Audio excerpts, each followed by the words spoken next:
Hello! Long time no speak. It was before Christmas, my last video, and just after Christmas I went away on holiday for 2 weeks, and then coming back from that you have all this stuff to sort out, so I haven't been able to do anything. But back today to talk about a couple of new products from GepRC, one of which is this. This is the GEP-Vapor-D5 frame. I don't normally do frame review videos because I don't do many builds, but I thought I would do a build on this one because what is tending to happen is I'm enjoying playing with the stuff from OpenIPC, and if you looked at the video when I talked about putting the MSP OSD stuff on, link here, I hadn't looked at the larger Emacs setup yet, and I had put it on this old Tyro 119, I think this is, 129, I can't remember which one, and this is a very short frame and you can't fit it on the stack and there's nowhere to go on the back, so I've got it in this 3D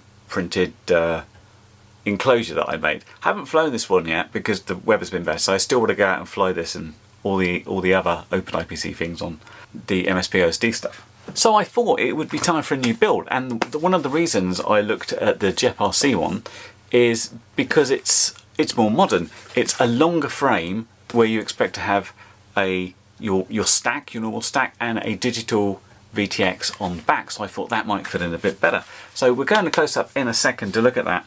But another thing GepRC also sent me was this 915/866 diversity receiver, which is going to be the first of the components that will go on there. This looks like this, which is pretty cool. It's there's a nice heatsink here. You've obviously got the twin antennas, twin receiving chips, so it's like true diversity. You've got a connector here, which could save you a bit of soldering, or you've got the soldering pins there to look at. So that's interesting, but we'll look at that in close-up, but mostly we'll look at how this thing goes together and how well it's packaged and stuff. So let's go into close-up. So I've just got everything out of the box, and this is what you get. Couple of details I really like here. Individually sealed packaged things like this is good. We'll open these out in a minute. Actual instruction manuals printed for you already. A small detail, but I love it. And then you've got a couple of support cards here with links to an online manual. Let's just break into these quickly. So in bag number one we have some stickies to go on the frame and help hold the battery on. We've got, looks like the camera mount there, a GepRC keyring, and these things to put on the arms that we can thread the motor wires through to make it look a little bit neater.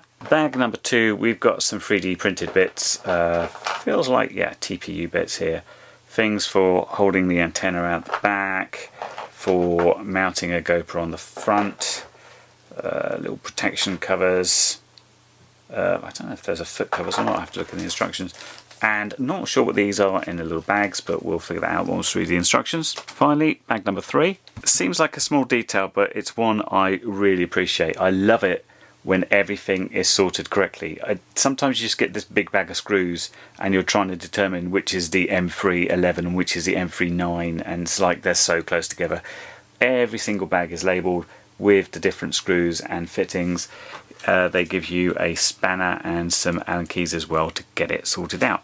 So what I'm going to do is put this thing together. At this point I haven't got a complete plan for what's going in it because I haven't got all the bits yet, so this is going to be sort of a dry fitment of the frame to see how it looks and to see what I can fit in. So I'm going to put it together.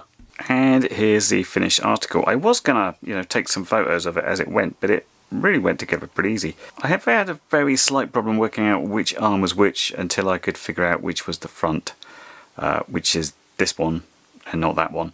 And I've put all the TPU parts in that I may not need. So there's the receiver holder, that's for the GPS, this is for the VTX antennas. There's an interesting one, I've never seen this before. There's this little piece of TPU which has just a couple of little slits and things that you can run different wires through, I guess to keep them sort of curling up. Obviously I haven't put the camera in yet, and these are the little bits that help me install the camera in here. I'm pretending I've got a GoPro. They included this nut and bolt for that one, and these go under there for motor protectors, but without motors we're not going to do anything like that. What I have to say about this, it feels really good. These are 5mm, these arms. Everything is rounded, so everything is milled really nicely, so there's no sharp edges whatsoever. You could just run your finger over them and there's absolutely no issues.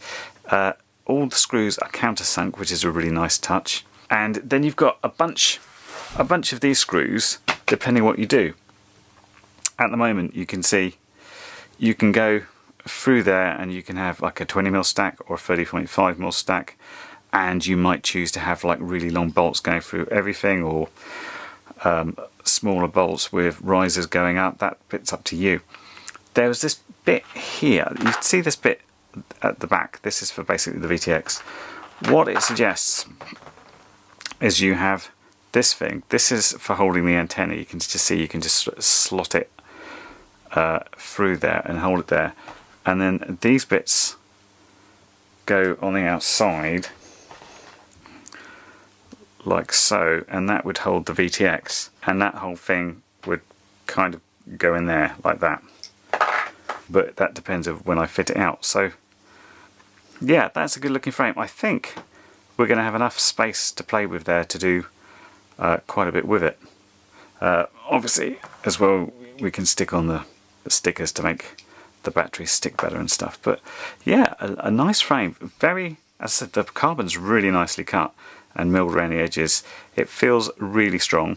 As I said, these are 5mm, these arms, and there's some, you've got some options about how to fit your stack, and a lot more screws and bits to help you with that, which is nice. So obviously, once I get all the bits and pieces I'm going to put into this, I'll be building it up and take it out for a fly. Quickly go back to the receiver. I said this is a 915/868 receiver. It only says 915 on it, so I'll have to double check these antennas.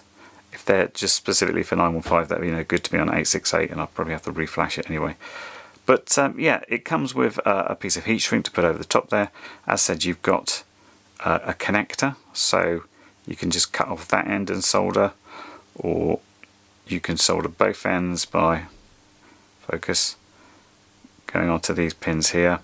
Comes with its own little manual, and one thing I like about it is it has this little LED, depending on the colour, will tell you the strength it can work at. And this can do 500 milliwatts of telemetry as well, which is pretty good. I like the fact it's got a good heat sink for itself as well.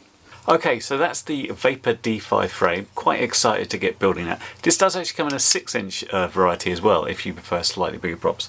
So I've got the first couple of components. I've got the OpenIPC VTX and camera. I've got this diversity receiver. That's good. Obviously, I need the guts of this thing. I need motors, an ESC, and a flight controller stack. Once I get all those together, I'll be building this up properly, and I'll be showing a video of me flying it around, which I'm quite looking forward to because I haven't done a build for a while. In the meantime, of course, there'll be links down below if you want to check these out in a bit more detail. Until the time, I hope it's been useful, and I'll catch you next one. Bye for now. Well, you've made it to the end of the video, so thanks once again for watching. If you like what you saw, then please consider subscribing, and if you really like what you saw, then be sure to check out the link to my blog for a variety of ways in which you can help support this channel.